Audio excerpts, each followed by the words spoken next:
এক রাজার এক চাকর ছিল।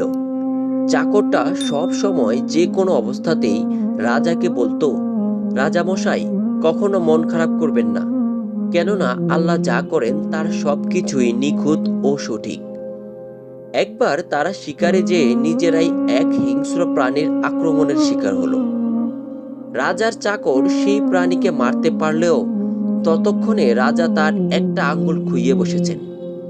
রাগে যন্ত্রণায় ক্ষোভে রাজা ক্ষিপ্ত হয়ে বলে ওঠে, আল্লাহ যদি ভালোই হবে তাহলে আজকে শিকারে এসে আমার আঙ্গুল হারাতে হতো না।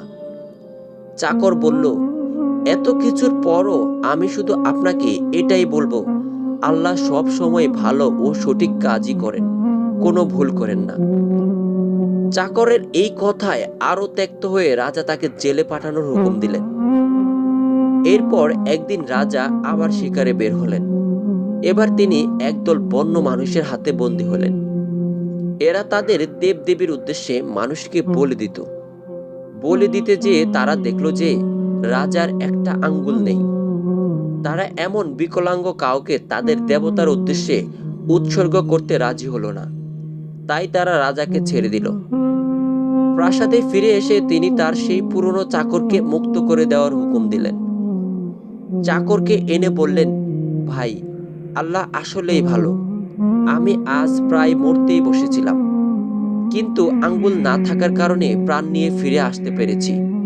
তবে আমার একটা প্রশ্ন আছে। আল্লাহ ভালো, এটা তো বুঝলাম, কিন্তু তাহলে তিনি আমাকে দিয়ে তোমাকে জেলে পুরলেন কেন? চাকর বলল, রাজামশাই, আমি যদি আজ আপনার সাথে থাকতাম তাহলে আপনার বদলে আজ আমি কোরবান হয়ে যেতাম। আপনার আঙ্গুল ছিল না, কিন্তু আমার তো ছিল। কাজেই আল্লাহ যা করেন সেটাই সঠিক, তিনি কখনো ভুল করেন না। জীবনের নানা দুঃখ কষ্ট নিয়ে আমাদের শত অভিযোগ।